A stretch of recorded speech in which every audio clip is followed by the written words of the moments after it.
All right, y'all. Welcome back to the Rabbit Hole Show. As always, we all have a story. We all have struggles, and then the good news is we are not alone. And this week, have our youngest guest to date, who has a very impactful story. And just want to welcome William Burleson to the show. So, William, how you doing, bud?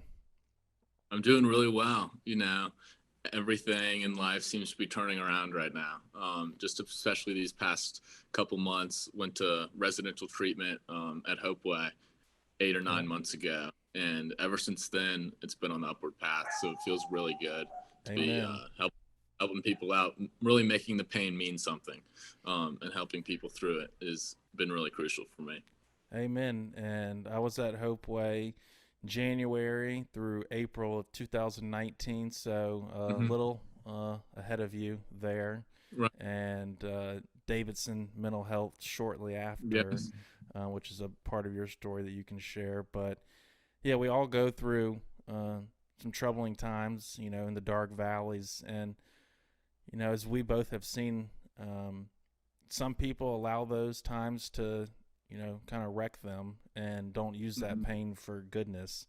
But Right. it's, people like us and others who take their pain and struggles and want to Right. use that to help other people to not have to go through those struggles that, we have gone through. And the good news is that it'll help some people. And the sad news Right. is there's people like us who will have to go through those hard Mhm. times and learn the hard way. And you just pray that they're going to make it out.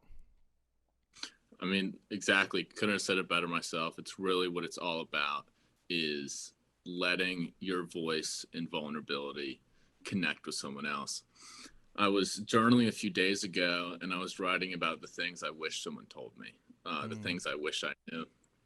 And I really dove into the mask portion of kind of putting up this mask in this front and this big billboard sign like you're at a protest of who a version of yourself that you remember, and that's kind of the only thing you have left. A version, it's not only a version of yourself that you remember, but it's the only version of yourself that you might be, and the part mm, of you who you want to be, but really the part of you that other people want you to be.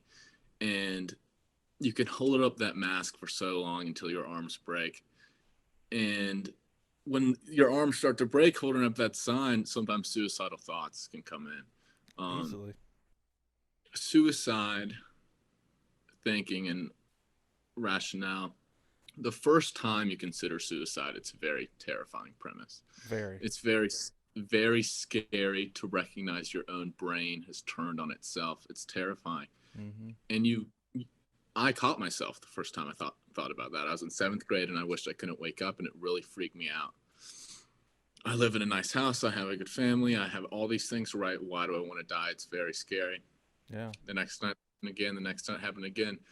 To get to the point where you act on suicide, you are forced to become very comfortable with it, become comfortable with your own death, and that process takes time. So the goal, what I think we're both really trying to do, is not let people get too comfortable with their own threat of suicide, because there's a window there, and that's the window we're really trying to catch individuals and help them out. I think Mm-hmm. it's huge. Yeah. Um, and that's something that my dad told me. I want to say it was after I came off life support, and he probably told me before, but I was just so clouded, didn't hear him. But you have that dash line in between your birth date and your death date, Yes. and what are you gonna do in between? Because you have Mm-hmm. 2 days that are, Right. promised. Yeah. Um, Mm-hmm. you were born this day, and you have a death date. Mm-hmm. How do you want to be remembered? Do you want people to What's remember you that? as the drunk, the drug addict, the thief, the you name it, or do you want people to remember you as the person that you know when you were a kid you were kind of raised to be, and your dreams and aspirations? And so that's Right. something that's stuck with me since I came off life support. How do I want to be remembered? I don't want to be remembered how I was those previous 10 years, and only I can make the change. Right. Only I can accept my past is, and I can't undo my past. I can only, Mm-hmm. make the difference going forward. And how am I going to do Mm-hmm. that? and how are people going to remember me? And It's it's really something big. fascinating. It's really fascinating you bring up time, because I think in depression and in suicidal rationale and thinking, you really lose your ability to detect times, specifically the future aspect. Your version of your own future just eventually goes away. It disappears. You cannot think long term about things. Your life eventually becomes yesterday, today, and tomorrow, and that's all you really know. And it's very terrifying. When I was gambling a lot, I got into gambling junior year of high school. My first bet I ever made was for $100. It hit plus 400. I was a genius. Um, I did this all the time. It was really one of those things where I was hooked immediately. Mm-hmm. And this eventually progressed to a point where every single day I would wake up, maybe this is a day. Maybe this is the day I hit the 4-leg parlay and I make it all back. And this really caused me to think about each new day is this opportunity for me to make more money. And that's all time really was. Maybe this is the day. Maybe this is the day. Maybe this is the day I want to live again. Maybe this is the day I want to get happy again. But like gambling, I was leaving my own life up to chance. I Mm-hmm. was hoping for this weird feeling to come over me and I was going to win the lottery of finally being happy again. And I wasn't working for it. No, because statistics are you're going to lose unless you Yes. have a big pocket and Yeah. you can afford to take some loss. Because, Mm-hmm. but then for me, I didn't know when to stop because Mm-hmm. it was that Yeah. addiction. And it started off with sports bets. I remember my first bet, I think, was maybe like a $10 bet, and I didn't Yeah. know what plus or minus was, Right. and just was like, nah, what the hell? Why not?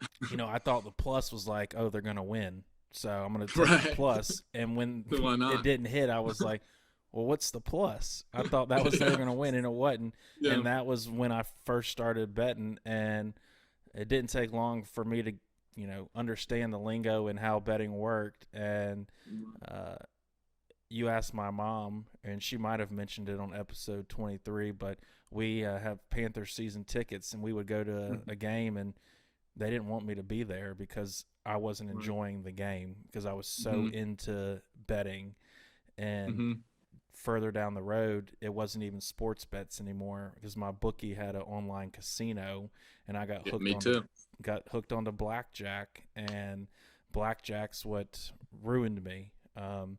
Because I would go up thousands of dollars in minutes, seconds even, Right. and Yeah. then I would lose it all in seconds or minutes because I didn't know when to stop. Because if I went up that much, then I can only go up higher. There was no Right. thought in my brain, no rational thought. Well, if I went up that quick, that much, Right. I can lose it that quick. That never happened. Right. So when I first started gambling, I remember the wins really felt like wins.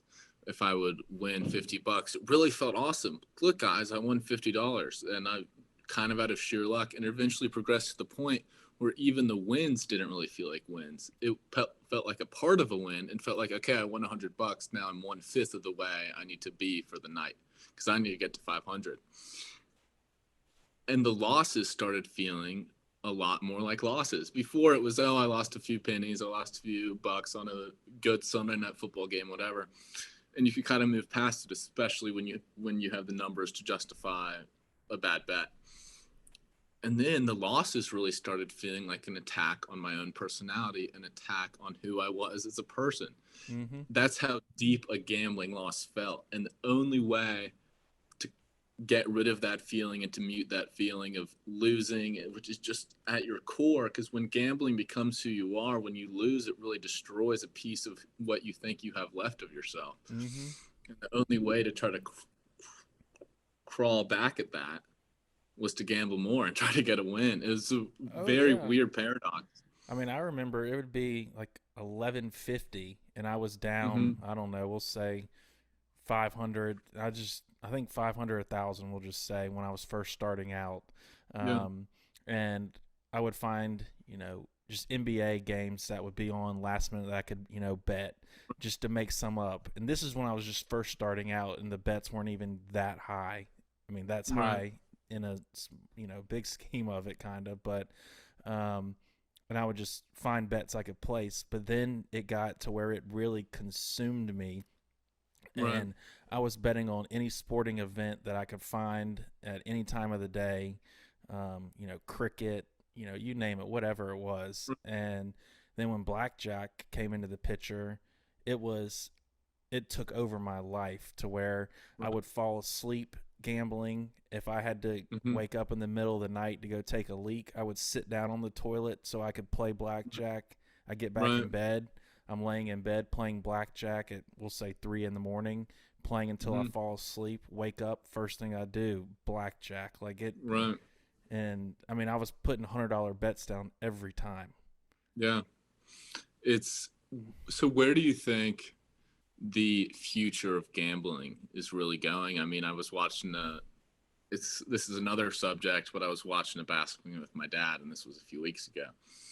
And it's really interesting how once you're not betting on things, sports do lose some of their appeal when you have the gambling gene in you that wants to have action and wants to care about the 17th layup of the game because you have plus 200 odds on it. Yep. That goes away, and suddenly the entire sport doesn't really mean anything. But going back to the base point here, when the commercials for these games were going on, it was two Bud Light ad, or a Bud Light ad, a Coors Light ad, a FanDuel ad, and a DraftKings ad. Um, and I think you can really look at gambling in the same lens that we're looking through alcohol right now. This idea of a bet a week, a Sunday night, a Thursday night football bet is for some people going to be okay. Mm-hmm. Yeah. For some people, it's fine. And we have to start viewing not both alcohol and gambling not as these two-sided, it's either really bad or really good. There's really a scale we have to talk about here. But Mm-hmm. I'm really worried as we progress with more gambling being legal in all the states, because everyone's going to have a gambling app in their back pocket in the next 5 years. Oh yeah. I'm really worried that kids, mostly teenagers, 16 to 19, as they discover their independence financially, are going to run themselves into the ground with this gambling, because it's a twisted game when you really think about it. Because Mm-hmm. I don't know how the gambling, whatever universe is out there, you usually win at first. Oh you yeah. And I usually don't. you usually make some good money at first, and they have a very fascinating program, I suppose, that I don't understand, that really can hook teenagers in and hook anybody in to this game that really can end up taking over your life. I think it's a very important conversation we need to start having. Yeah. 'Cause like you said, the financial piece, especially for teenagers, because they're still developing, Mm, and you can seriously get into some trouble with that. yeah, Not only setting yourself up for problems in the future, but you're starting out already in problems with financial debt. right. And it's tough to get out of financial debt, in general, but especially as a teenager. And like you said, these gambling sites, these bookies, I mean, whatever algorithm they have, it's genius because, yeah, you Yeah. do tend to win first starting out. I don't know how it happens that way, Hmm. but then, um, you start to lose, and then you're on that roller coaster of you're winning a lot, Hmm. and then you're losing a lot, and it's and that's where I said if you have the deep pockets, cool, you can do it. If that's something that you can manage, but for me, I couldn't manage it. And even after I quit gambling, um, I think I made a few bets on sports games, like $50, to where like I Hmm. was like, I'm not going to do any hedging or Right. anything. It's just a straight bet, and if I Hmm. lose, if I win, great. But there was no enjoyment for me out of just Yeah. putting one Yeah. bet down. Like I needed that rush. Hmm. And the something about how many zeros are on the end of the number really dictate the rush we Mm-hmm. got out of it. And it's really weird how, I mean, it's just that the basic premise of gambling is the more you put up to risk, the more you can win. But it's an idea that's so simple that we don't really think about what it can do to our brains.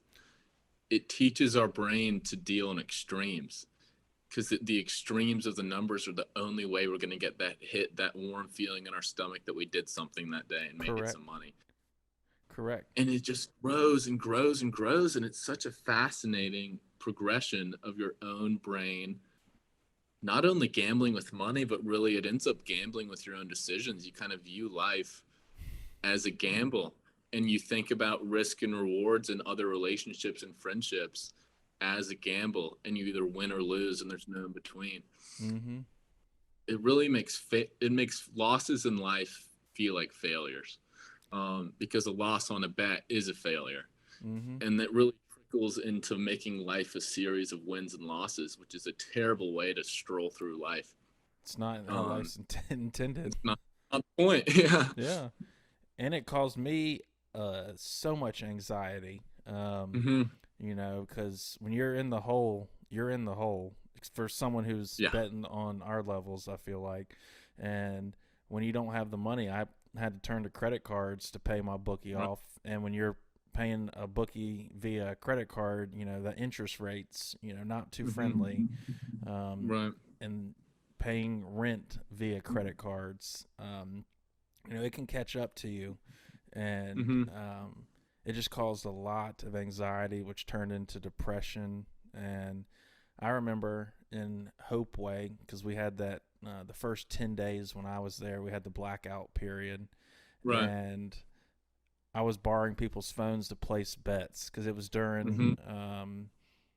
it was during basketball season, because Right. it was when I first got there, it was mid to end of January, so Yeah. basketball was going on. So I was borrowing someone's phone and placing bets, Yeah. and like just the addiction was still, Yeah. It's there. controlling me. Mm-hmm.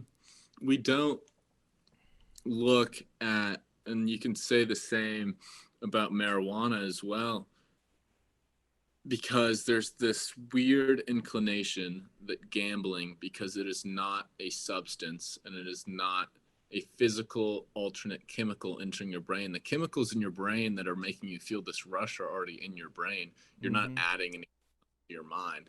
You're just stimulating every single ounce of joy, or in this case, eventually nothing, with these bets.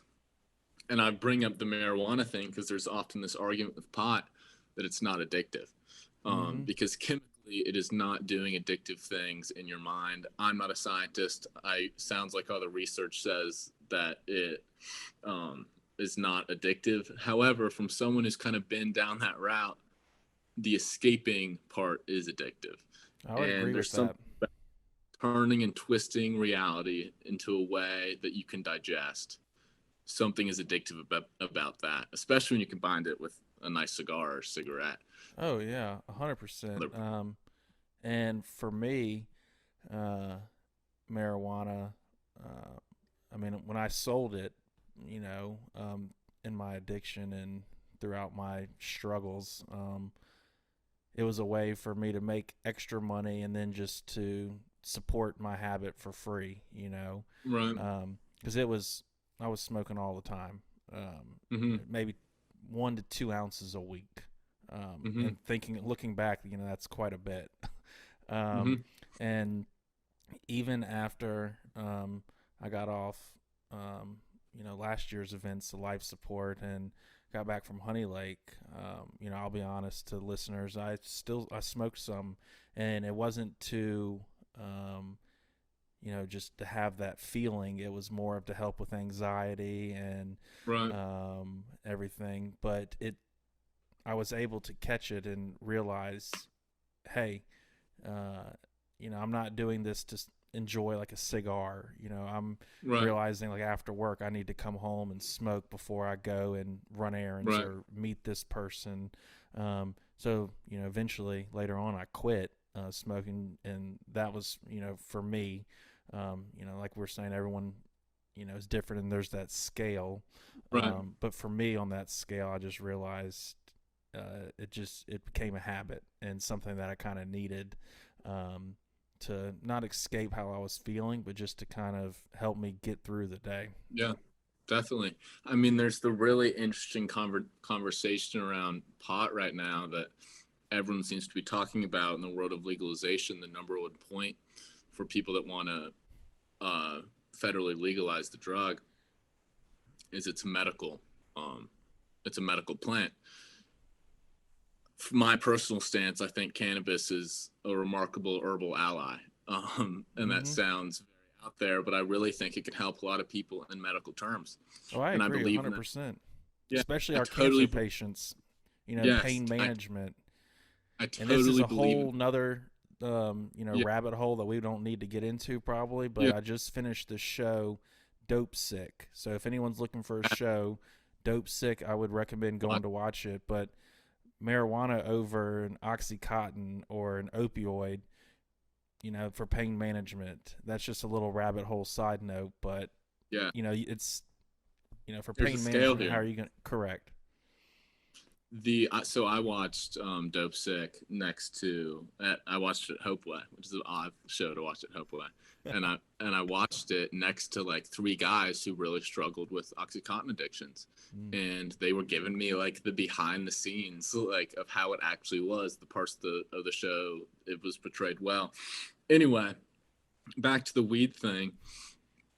Although there is this dialogue about medical marijuana, and I believe in the research, and I agree that it can be used medically, Mm-hmm. there is also this demographic that is not using it medically. And we have to keep in mind that the frontal lobe does not fully develop until 25. Mine's not even close there yet. Correct. Um, And I I think that, stunted mine right. because I'm I 31 think, right now, and I stunted it. right. But I think it's so important to acknowledge that marijuana can be a recreational drug and it can be a medicine. And I mm-hmm. think conversation right now is so polarized that one side is screaming it's a drug and one side is screaming it's a medicine. And I think we all really need to come together and decide it can be both. I think once we can acknowledge that, this whole weird world of how we're navigating marijuana use in this country can really be more clear and digestible if we can acknowledge that there are these two sides to there, because right now it's just so polarized if it's either a medicine 100%. or a hard drug, and no one can agree that this thing can probably be both. Yep, I agree 100%. Because I didn't really smoke for a while, and then I had my wrist problem where anger kind of took over and ended up injuring my wrist, and tried to play it off as long as I could. Yeah, But that's when I started smoking again, and it was to help with the pain, and it really did help with the pain. And I used it just for the pain to yeah, manage that, and it worked. But right, then life kind of happened later on, and you know, yeah, just life happened, and got connected with some people who, uh, morals and lifestyles were different, and I, sort of came to their lifestyle, and one thing led to another, and I decided selling weed would be a good yeah. side hustle. I mean, and it can you can make good money, but there's a lot of Make a risk pretty to it, penny. and it's not worth it. Yeah, And just with all the risks, getting robbed, just carrying that right. amount of weight on you. I do not recommend it if someone's exploring that idea. But I agree. I agree with the. We need to come together because it can be used for good purposes, and but for me, I had to learn, and the old me would not have been able to realize, okay, I'm Right. smoking to, I need this. I'm having to come home before I go and do something to smoke to be able to go out. Like Right. I had to come to that realization. It's like I just don't need it. But for pain management and for other issues and medical purposes, yeah. Or if someone, Yeah. I don't have a problem with someone enjoying it like a beer, like just Right. a cigar. But Yeah. for me, that's not where I'm at right now. But we're all different. So, Right. Well, it's interesting. The back to the scale is one thing that we're probably really going to explore in the next 5 years of this country is how, because I do think it's going to be legalized eventually. I agree. And it makes I sense. think that I think that will be ushered in, and it is already being ushered in with these other products. It started a few years ago with the CBD, and that is the non-psychotic compound in Mm-hmm. the cannabis plant. It reduces anxiety. If you have a backache, you can rub it on there; it'll make it go away. And it works. Nothing. nothing twisting around in your mind, altering your perception of reality. That's the best I can explain CBD. I agree, 100%. Um, and now there's this thing. I went to the gas station a few days ago and I saw behind the counter, and I've seen these for years, but it was the first time I really thought about it, is these Delta 8 vapes, and these Delta 8 gummies are now at a lot of these gas stations. And it's really, we're in the midst of this introduction in the past 6 months to a year of these Delta 8 compounds. And again, I don't know what I'm talking about, and I want to preface that. We're not medical doctors here. We are not medical doctors, and this is one 19-year-old who went to rehab's opinion. But I want to let our young listeners know, and anyone who wants to experiment with the Delta 8, for me, back in the day, I used to do a lot of Delta 8 before I went away. It was accessible. And for me, I was able to rationalize that behavior because it was not. So there's a bunch of compounds in THC. They're all prefaced with most of them are prefaced with a D for whatever reason. And there's Delta 8, Delta 9, Delta 10, Delta 11, and they all do something different to your brain. And if you're smoking a joint, pure herb, you get all the compounds. You get the benefits and the cons of all those compounds. But now, because science is so wild and weird in ways I don't understand, we can extract these different compounds. And Delta 9 is the one that you get the version of a smoker you see in your head of bugging out and looking at a tree for too long. That would probably be the Delta 9 in the brain. That's really the psychoactive component there. And there's this message or general consensus among teenagers, specifically high schoolers, that Delta 8 is not as bad. And I agree, it's not as bad. It's not going to make the tree wavy and look cooler. But something about it, it messes you up. And there's this inclination that it's less bad and not doing anything. But from someone who has taken Delta 8 and smoked the real thing, you need to be very careful about rationalizing your own intake, whether it's Delta 9 or Delta 8, because those are both drugs. That's just a warning from me, is do not try to rationalize that you can take a Delta 8 gummy every day before you go to school, because it's just Delta 8, because it's still something. I agree with that. And something that I've been thinking about, because I'm going to do a few speaking engagements at some schools coming up later on this year.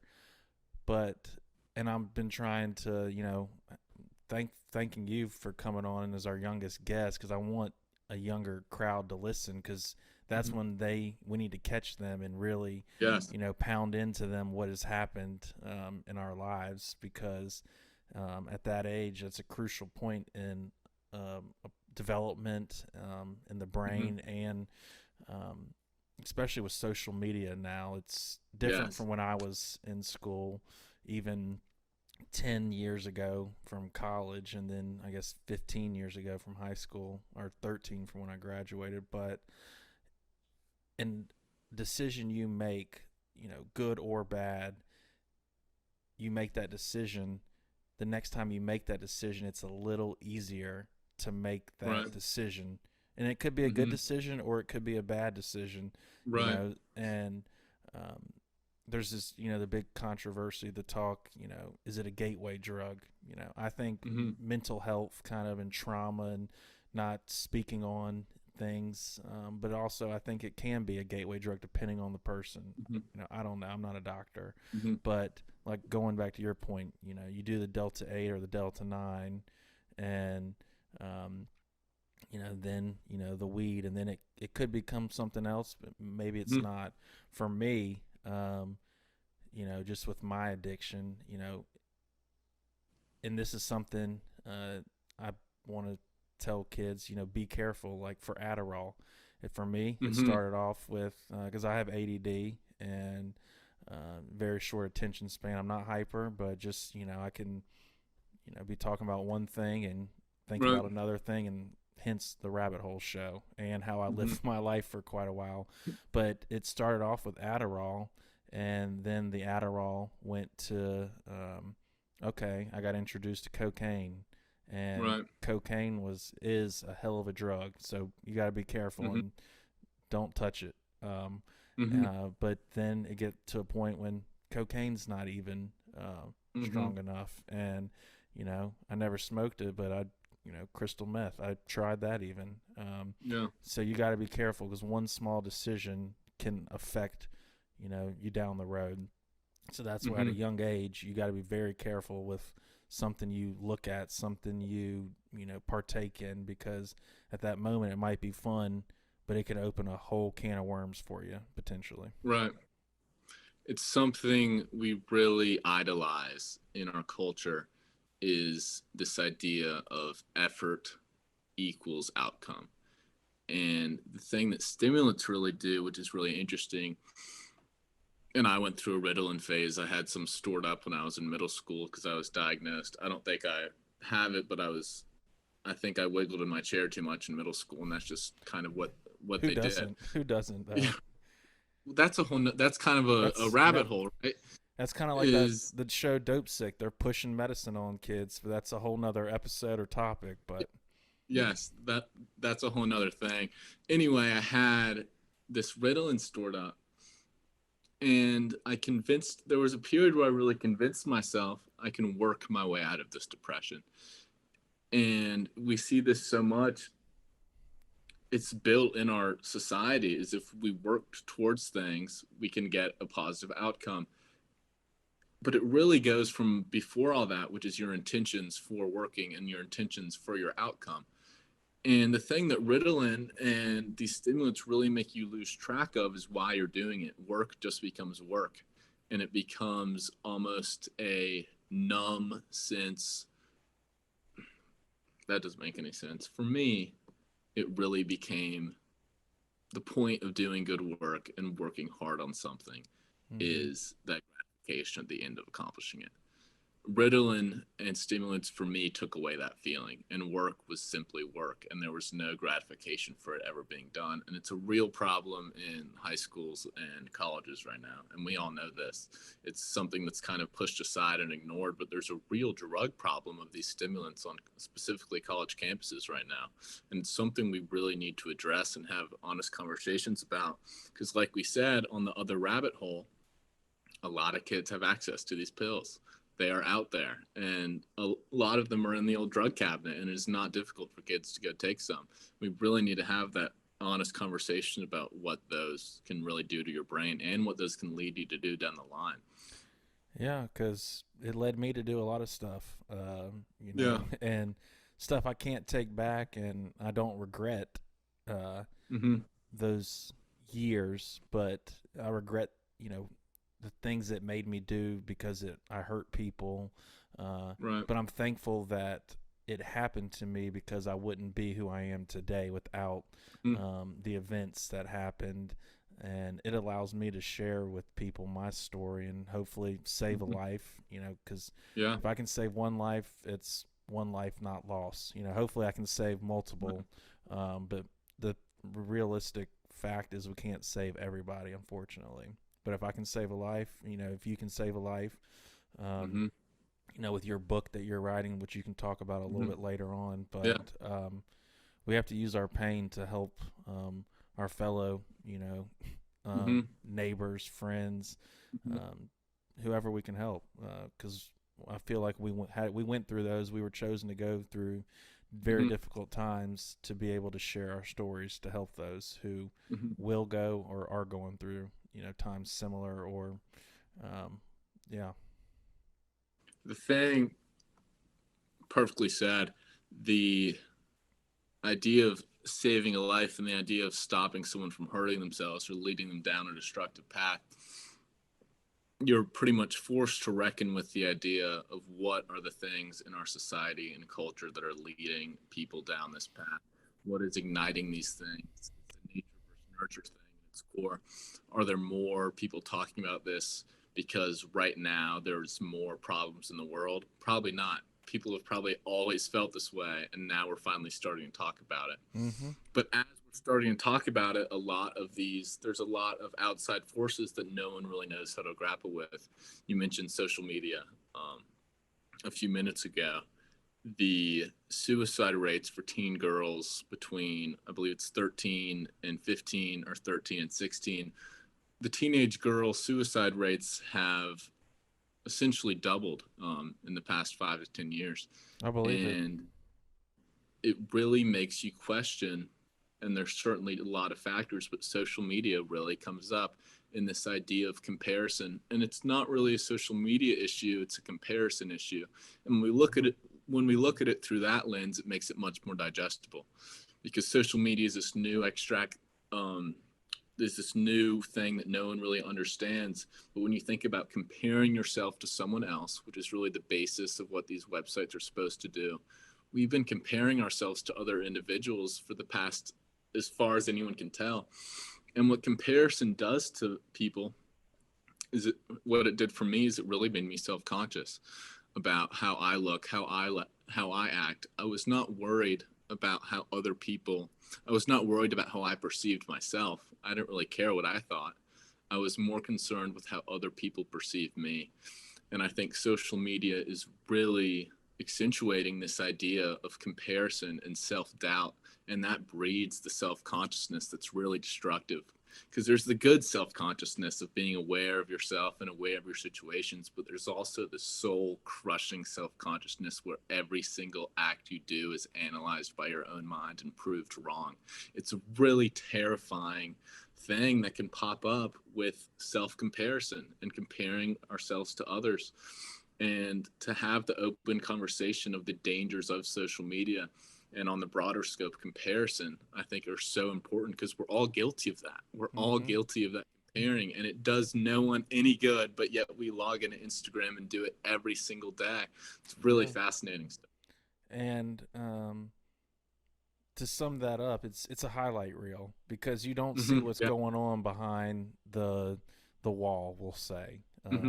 Because when I would post stuff, it was the highlight reel, and no one saw the mug shots, the psych ward, pictures, the one I sent you earlier, the black eyes. No one saw any of that. It was the fun times, the good times, but they didn't see the mask I had on, per se. Right. It's really interesting you say that. After I did a show a few weeks ago, and they were asking about parenting, and to be totally honest, I didn't know what to say. I'm not a parent. I was caught off guard by the parenting questions. I should have expected they were coming. But after all of that, I really got to think about parenting. And it seems, from my outsider point of view, this is another reminder that I don't know what I'm talking about because I'm not a parent. But what I have to offer, and what it seems like in our culture right now, is when kids are born and when they're toddlers, and specifically in elementary school, parents share everything. There's a guide on how to deal with the hyper kid. There's a guide on how to deal with the shy kid. There is a guide for just about anything parents could want between the ages 0 and 10. Anything, any problem your kid has, it has been addressed before. And then everyone stops talking. And when you get into these teenage years, the volume gets lower and lower and lower, and eventually parents are only sharing the highlight reel from their child. And suddenly we're not talking about the problems that everyone's having, because everyone still has the stupid, sometimes very real problems of childhood, but we talk about it back then. And as we get into this teenage years, parents only really talk about the highlight reel. And the problems of your kid, the problems change, and it's important to accept that. The problems aren't he's peeing the bed. The problems turned into he drank too many beers. But if parents can have that conversation and how to approach it, because every single kid is messing up, and we pretend that they're not messing up. And if parents can just accept the fact that everyone is a little bit off, there's going to be a lot of healing, instead of this weird inclination that we should stop talking about this after the age of middle school. It's so interesting to me. And you don't need to be, as a parent, you don't need to be best friends with your child, but you need to have a healthy relationship to where your child feels comfortable to be like, hey, mom, dad, something's off, or I'm feeling this way, I don't feel healthy about my lifestyle, I'm feeling like I want it in my life, whatever it may be. you need to have that Mm-hmm. relationship and have that established as a parent, to where there's that open kind of dialogue with your child Mm-hmm. and yourself.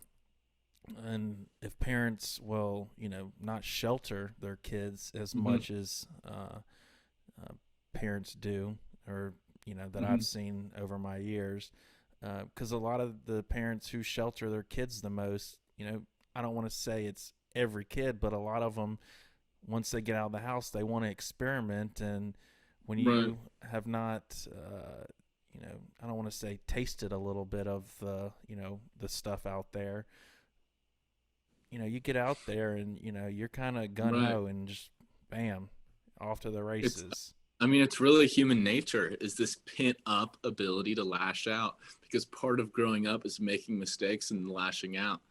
You see it a lot. I just graduated high school and you see it a lot with the boarding school kids. They got to go to boarding school for most of the year, and when they're home for Christmas break or home for spring break, they really like to have a good time and they really like to party, and they're just a little more out there than everyone else. Mm-hmm. And it's a really great way to see that energy of a, I mean, because that's really what growing up, you have this teenage angst almost of rebelling, and Yeah. it's a weird thing that has to get out at some point. And it's important that we have the conversations, if you're a parent, to not try to mitigate and subtract and not let that rebelling happen, because it's going to happen. And it is impossible to go up it is impossible to go up against the giant of high school drinking culture. Correct. And another point of this is that honest conversation about alcohol specifically comes so much before, whenever they have their first drink. If your kid tells you the first time they drink, or the second, or the first time they really drink, or the first party, that is going to be a great inclination of how open and honest they're going to be with you for the rest of their lives about this stuff. Mm-hmm. The first time really sets the tone, which means in turn you have to have these conversations and open up a space of honesty for your child, so they can tell you the first time they drink, because that's going to set the precedent for the rest of the time. It's so important to acknowledge that you can't just want honesty on certain subjects as a parent. You have to want it for everything.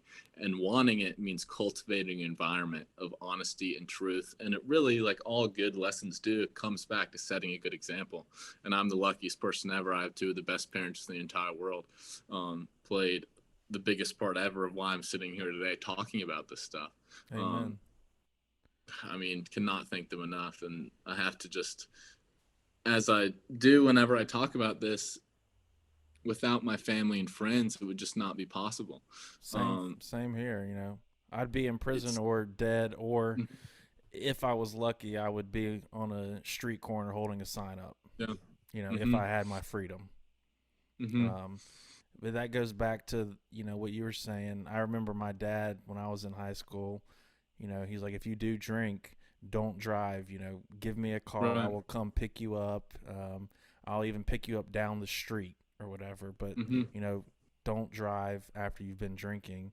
Um, and unfortunately, I never made that call. I did drive drunk a lot, and thankfully nothing ever happened bad. And I know if I would have called him, that he would have come to pick me up, and he would have been thankful that I called him instead of driving. But Mm-hmm. you know I thought I was invincible. Right. Yes. Even going back to high school, it didn't. Mm-hmm. But yeah, you have to have that open dialogue and that, just that healthy environment, Mm-hmm. as a parent with your child, in that trust. Yeah.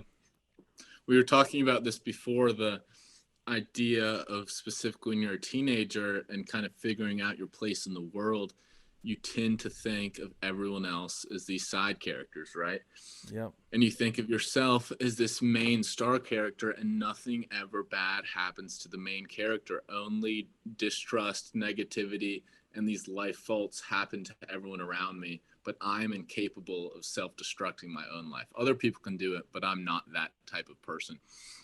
And what I think a big part of growing up is realizing that you are a side character too. And not only that, but everyone else thinks they're a main character. And that language is very abstract and weird and maybe a tad reductive, but it's true when you acknowledge that you have the ability, and every decision you make can either dig you in a hole or it can get you out of it.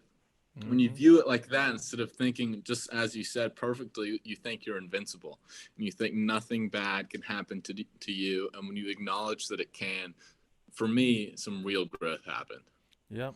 And I didn't realize that until I woke up off life support. Unfortunately, Yeah. it took me to that point, but hmm fortunately, I was able to wake up off life support, where a hmm lot of people that I've met along the way have either not come off life support or didn't even have the opportunity to go on life support, hmm whether it was drug induced or, um, stuff that we have dealt with, suicide, hmm and that's just a major factor nowadays, which is, I hate to say it, but Right. it is. It's a part of life, and it's a shitty part of life because there's hmm so much more to live for, and you will get through that moment, but you have to reach out for help. You can't do it on your Right. own, and you got to hmm do it one day at a time.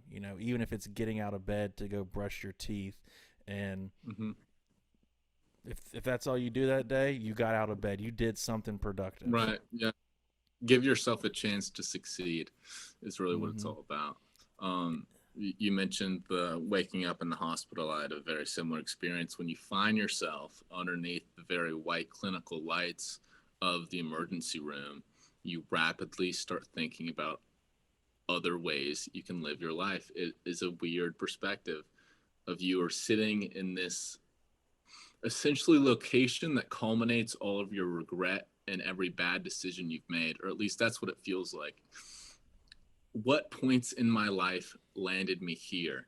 And when you really sit in that thinking long enough, your mindset can eventually change into what things do I have to do to get me out of here and make sure I never come back here in a Mm-hmm. healthy way.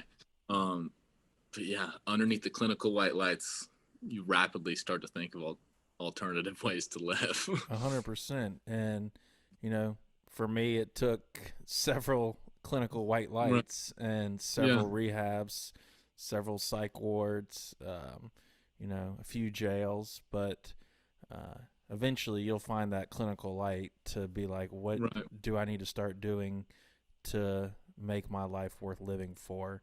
And some hmm people don't. Sad to say, but Yeah. it's true. I hate to say that, but it's true. And if you're listening, hopefully that's not you, but that is the reality. And that's the purpose of this show, the purpose of you and your book and sharing your story. Um, because today it's only getting worse. And I Yeah. feel like in the future it's only going to get worse. But we can't worry about the future because the future's not promised. hmm But we can only prepare for the future. So with that said, what is your book? You're writing a book.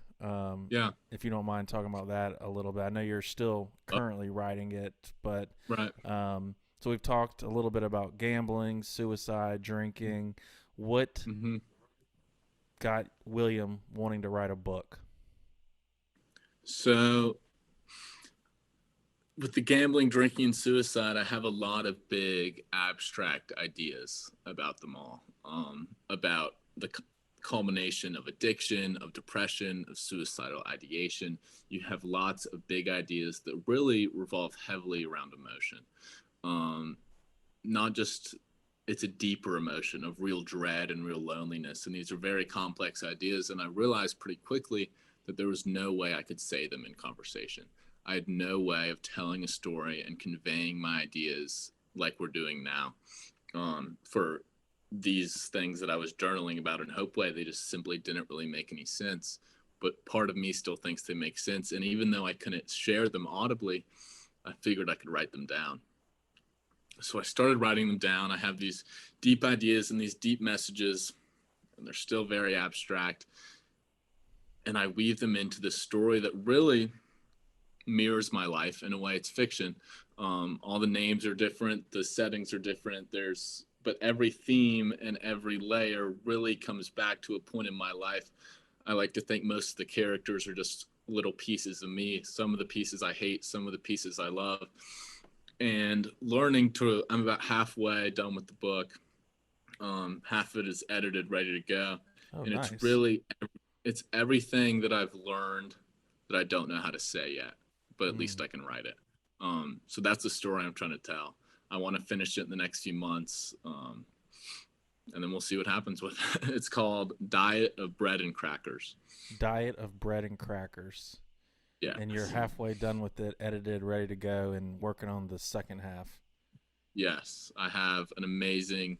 I've been living at the lake with my grandparents, best grandparents in the world, and I chat with them every morning about where I'm going to take the book, and then I go write, and then at night I chat with them about what I did that day. It's been a really, really great summer spending time with them, and And a lot this of book, growth, I bet. tons of growth. I started fishing too, which if you told me a year ago that I'd get into fishing, I would have not believed you.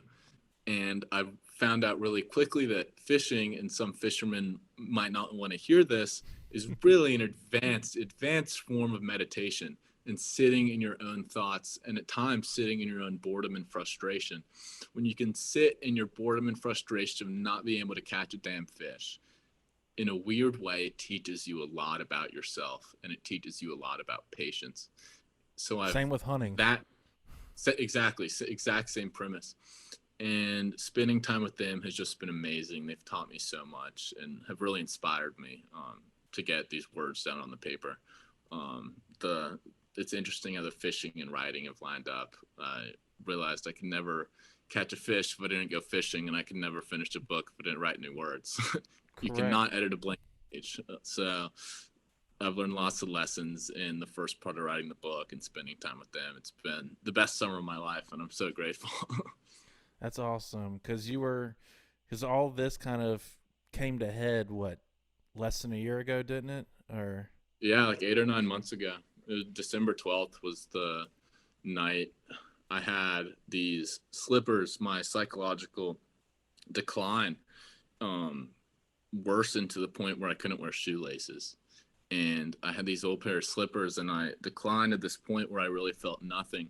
And the mask that I was holding up broke, and I really didn't know who was underneath. And that was a very terrifying premise, hmm, to know, to look in the mirror and not recognize the person you're looking back at is really what it felt like.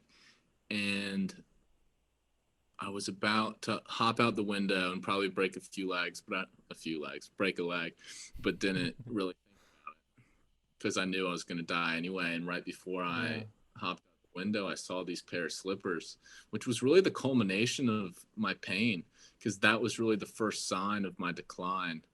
And for I picked the slippers instead of the window and went and talked to my parents about it. And that was on December 12th, and went to Davidson Behavioral Center, then Hopeway after that. And then a week later, I went back to high school, and I started journaling in Hopeway. And I never thought I'd be a journaler. And that really transitioned well into Semicolon, which is a blog I write. It's just a series of stories about my time before, after, and during treatment. And that has really been a therapy tool for me. It really holds me accountable and honest with my story, and keeps me on the right track. And the book really does that, because there's these characters that I'm really invested in, and because the characters are a part of me, I'm becoming a lot more invested in myself, which is a really great feeling. It finally feels, for so long I just kind of existed. It really felt like I was just waking up every day and existing. And for the first time writing this book and spending time with family and really becoming a person I want to be, and this sounds very cliche, but I really feel like I'm finally living. And it just feels like such a blessing to be here. And I don't know why I went on that tangent, but I'm just very It's happy. it's the Rabbit Hole Show, and It I'm is the rabbit hole thankful. show. I'm thankful to have you here, and if you had jumped out that window and had gone in to that pillar, Yeah. as you talk about in the champagne problems. So if anyone's Mm-hmm. listening and wants to go hear more of his story, and through depression and high school, and kind of up to the night where he is going to jump out the window and sees the slippers, go check Mm-hmm. out Champagne Problems. Appreciate it. That was your first podcast or first time kind of That was the sharing it first one. This is my publicly. second. Yeah, this Well, is my second time. well, you did really It's well on Champagne Problems. So everyone go check out Champagne Problems. I really Um, appreciate that. Thank yeah, because tonight it was just a conversation Yeah. of just struggles and allowing our listeners to kind of hear from a younger guy Hmm. who just graduated high school and has dealt with depression, and some addiction. And a lot of kids are dealing with that. Hmm. I'm 31, so I'm closer to your age than some of our listeners, but we Right. have a lot of, I'm sure, parents who listen to this show, and how do they deal with their child who is Hmm. dealing with depression? What warning signs do they Hmm. look out for? If you don't have a child who's opening up to you, how do you look for that? How do you initiate that conversation? Right. Because you don't want to have the regrets, the what if. I should Right. have seen this, I should have said something. You don't want to have that, because if the worst happens, suicide, you don't want that to happen. So you got to look for those Right. signs. And he talks about that some in Champagne Problems, and just being a high school kid. So everyone go check out Champagne Problems, and they're a good podcast kind of dealing with the gray matters of alcohol, I would say. Yeah. And so he shares his story in depth. I think there's two parts. The first one's like an Hmm. hour, and the second one's about 30 minutes. So it's Yeah. definitely a quick listen. It's an hour and a half, but it doesn't feel like an hour and a half. Tonight was just us talking about kind of topics and struggles that high school kid to someone who's dealing with depression and addiction, from gambling to drinking to drugs to you name it. And kind of what we're doing now. I got the Hmm. podcast, trying to figure out the career aside from the podcast. And then William just graduated from Charlotte Latin, which is a rival of mine. I went to Covenant Day. Um, Oh, I didn't know that. yeah, went to Covenant Day and graduated in '09, but have some great buddies who graduated from Latins. Hmm. Very, respected school here in Charlotte. And you're going to Wofford. You go in Yeah. September? Because they always started a little Uh, later, didn't they? I go on the 27th, so a little less than a week. 27th. You ready? I'm so excited. I'm just ready for it to be the 27th. I'm so Yeah. ready to go down there. And Yeah. one question I have that I'm sure that you've thought about at least. I don't know if you've been asked it, but um, for me, when I was in college, it was about partying. You know, Hmm. I feel safe to say your college experience is not going to be about partying. Right. Or you might go to parties, but it's not going to be in the sense of I'm blacking out. I'm getting Right. effed up tonight, whatever it may be. The things that I was doing in college. Um, Right. how are you prepared for that? Because I'm sure there's going to be temptations. People Right. saying, "Oh, one won't hurt you," or whatever. How are you preparing yourself for that college experience going into your freshman year? It's something I've definitely thought about a lot. I mean, you have this college of what college, the perception of it has become, which is really a factory for partying and drinking. And it seems like academics have really come second to that. And that's not a critique on the college system, that's just the way it worked out. So for me to go in there, I think I'm definitely going to have fun and go to parties. It's just I'm always the responsibility I have to care to myself is really having that intention on every decision, specifically regarding substance and alcohol. Is really think about the why, and so that's really been the thing I've worked through in therapy is thinking about the whys and thinking about if I want to do X, what will it be to accomplish, and I'm just excited to get down there. I know a few guys going down there, and I know some guys that are already there. And it seems, just from the perception I have so far of the people I've met, very supportive of this whole journey. So I'm eternally grateful from the taste of that I've gotten so far, and I'm excited to see where it goes next year. Good. And I'm always here if you need a phone call or someone to talk to. Because like we were saying earlier, every decision you make has an effect, good or bad. Yeah. Um, Yeah. and for me, the podcast is it's a weekly therapy session, for me, and just Right. hearing other people's Yeah. story. But then also, I can't go out and mess up per se. I can't go get Right. arrested. I can't make live my life like I'm invincible. I Mhm. don't want to, but the podcast also kind of holds me to I hold Right. myself to a higher standard, because if I'm, talking about my past and struggles and how I've overcome them, I can't be living Hmm. that way out in the Right. world, that double The life standard. So, the book um, has done the exact same thing for me. It has really caused me to hold myself accountable, because some of the characters that are kind of modeled after my past behavior, if I ever find myself thinking like them, I can catch myself pretty quickly. So that's cool how both of our means of sharing and means of creating have really helped us in our own personal lives. I think it's really a testament to how powerful this message can really be. amen. Before we go, what advice or what have you learned over your journey, and struggles in high school and then at Hopeway Davidson Behavioral Health, and while writing this book, that has helped and shaped you to who you are today, that our younger listeners or parents who have younger kids might be able to um, listen and be like, all right, cool, this is something I can, talk to my younger kid about, or a younger listener. All right, that's something that I can start practicing. Right. There's a lot in a story like this, when you have the decline and the recovery and the process after such. There's a lot of emotion and a lot of deep thoughts that intertwine throughout that whole story, and there's a lot of feeling. But I think the feeling that really comes to the surface and is shared the most would be empathy.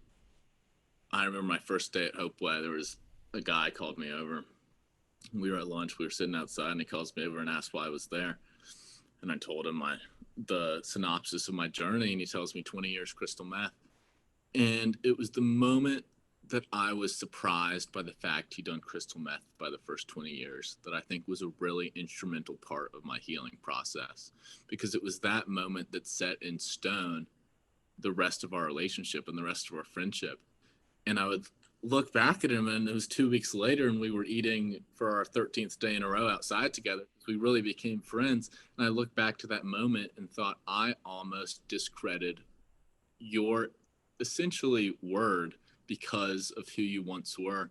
And if we can look past people's, in this perspectives, if we can look past their past, it is really a twisted form of empathy in a really strong, powerful way of connecting to others and feeling their pain, but not just feeling their pain in a way of sadness, but feeling their pain in a way of hope. Because everyone that's sharing their story lived.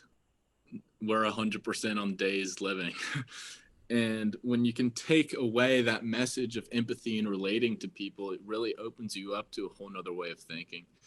I think Davidson in particular was like, I've compared it to like restarting a computer. It was just a complete shell shock of what my life was, and those expectations were totally shattered. And at first, it was a very terrifying concept, but it eventually developed to the point where I could relate to the people in the green scrubs next to me. There was a long time where I felt very isolated in those scrubs, whether there's tan or green, I felt very alone. And by the end of my journey, I felt like it was our damn team uniform. And I think Amen. I think that's what it's really all about, is looking at the patient next to you and looking at the person struggling next to you and looking at people like us next to you, and realize you're not alone in this battle. Depression has a fascinating way of convincing you you're alone. And when you can empathize with others, it is a fascinating way to feel like you have someone on your left and right side. And I think that's what it's all about. I hope we can be the people on other people's sides. Amen. And for me, I was on Team Orange, for a little bit. Yeah. Yeah. Thankfully, you didn't have to go down, Yeah. join that team. But everyone in there has a story. Not Yeah. everyone in there is a bad guy. There Yes. are some hardened criminals in there, but not everyone's a bad guy. Just Yeah. like everyone in a psych ward, in a rehab, is not a bad guy or a bad girl. Just a few bad mistakes, and that's Yes. all your neighbor, can be a few bad Mm-hmm. mistakes away from being in a bed, at Davidson Mm-hmm. Behavioral or the psych ward up at, Atrium, you name it. Like, Mm-hmm. it doesn't Yeah. matter what race you are, how rich or poor you are, what zip code, what school you go to. It can affect anyone. It doesn't matter. It's not bias. It'll Yes. attack anyone if you allow it to. Mm-hmm. And it's easy for it to attack you because your Mm-hmm. mind is very strong. And Mm-hmm. that's something I've always said, not every thought that pops into your head is your thought. And it took me a while Yeah. to figure that out. But once I figured Mm-hmm. that out, I was like, okay, now I can Mm-hmm. decipher which thought is mine and which one is a lie. Yes, I'm into that. I've been right there with you. Yeah. Yeah. Well, real quick, where can people listening kind of follow you and get updates on your book and also, semicolon your blog? Yeah. You can get updates on my book on Instagram when it gets finished up. I'm private on Instagram just because I'm a little. It lets me pretend that I'm more secure, even though it probably doesn't do anything. But I'll accept you. And for the Substack, which is that journey of kind of the before, after, and during treatment, just Google Substack William Burleson, and the collection's called Semicolon. It'll be the first thing that pops up. So yeah, that's what I'm up to and where you can find me. And what was your Instagram handle or name? It's William B. Burleson. Cool. So y'all go follow, and I'll post some updates as well when the book comes out and where y'all can get it, Get that. because that'll be a book that everyone needs to read. That And means a lot. Thank yeah, because someone shared a while ago semicolon with me, and so I started reading it, and then reached out to you. you. And it took me a little bit because you were private, and I was like, I don't know if this is him. I can't really Right. tell by the picture. Right. And then I think I found you on Facebook. I just started sending you a message. I Yeah. was like, all right, hopefully he'll see one of them because, Yeah. his story kind of resonates with mine. And definitely for the younger audience, your Yeah. story needs to be heard. And, for any audience, the story needs to be heard. And, that's the platform for this podcast. We all have a story. We all have a struggle or struggles at times. And, the good news is you're not alone. You just have to be willing to share with a trusted source. Don't go share with everybody, but someone you trust, share, and for someone your age, thankfully you had that relationship with your parents to where you could go and say, hey, I need help. And it doesn't fix it overnight, but it starts the process, and you had the acceptance. Right. And for me, I got I finally came to terms with acceptance when I was sitting in jail, because that's when I had total, I couldn't do anything. I had to have money on the books to make a call. I couldn't just, walk out the door and say, I'm going to go, on a walk. No, there was certain yard time you could go out there. I, had to trust the parents were going to deal with the lawyer and all this stuff. Just that's when I really understood what acceptance was. Wish it hadn't had to happen that way, but I'm kind of glad it did because it's part of my story and made me who I am. And thank you for coming on, taking time out of your evening to share your story and just be vulnerable, especially at age 19. It's not easy when I look back to where I was at 19. So thank you. Thank you. I mean, I think it's a really special thing to have this opportunity to talk about this stuff. And it's truly people like you that make it happen and make this possible. And you are, in the grand scheme of things, in mental health talk, the Rabbit Hole Show will be one of the pioneers of one of these topics. And I think it's so important and it's so inspirational to build platforms around these things. And it's such an honor and a blessing to be able to contribute to that in any way I can. I'm so glad we've gotten to know each other through this whole process. I think you'll really be a role model for me for a really long time. So thank you for not just the show, but for being here today. It really means a lot. So thank you. Yeah, and thank you for going and talking to your parents on December 12th so I could have the opportunity to get to know you and hear your story and for you to share your story, and then for us to build this relationship. Right. Who knows? Maybe I'll come down to Wofford for a football game. Hell yeah. Um, Do it. That'd be a ball. yeah, yeah. Because I had some buddies who played basketball down there when I was in Yeah. college, so I've spent some time at Wofford. But we'll have to have you back on down Yeah. the road. How your college experience is going, Love to. and just talk more about the book experience. Once that's been Hell yeah. published and everything. Yeah. So again, thank you for coming on and sharing your story. So for all of our listeners, go check out William Burleson. Follow him on Instagram and check out his blog. And also go subscribe to Spotify, Apple Podcasts for the Rabbit Hole Show for weekly episodes from guests who are just being vulnerable like William and sharing their story. And stories from people who you wouldn't suspect have had issues. So Apple Podcast and Spotify, go subscribe, follow, and then also the Rabbit Hole Show, all underscores on Instagram. I'm not the best at putting out posts and stuff on Instagram, but there are posts out there, and I'm going to try and get better at that. But again, thank you, William. We'll have you back on. And thank you for all of our listeners for tuning in this week and hearing William's story. And then also, just want to give a shout out to my dad. This episode will come out in 2 weeks, but today on recording August 22nd is my dad's birthday. So just want to shout out and thank him for all he's done for me in my struggles. Because a father, there's good ones and there's bad ones, and he's been a blessing in my life, and I wouldn't be here without him. So just want to thank him and wish him a happy birthday. 2 weeks from the date when listening, but on the day of recording.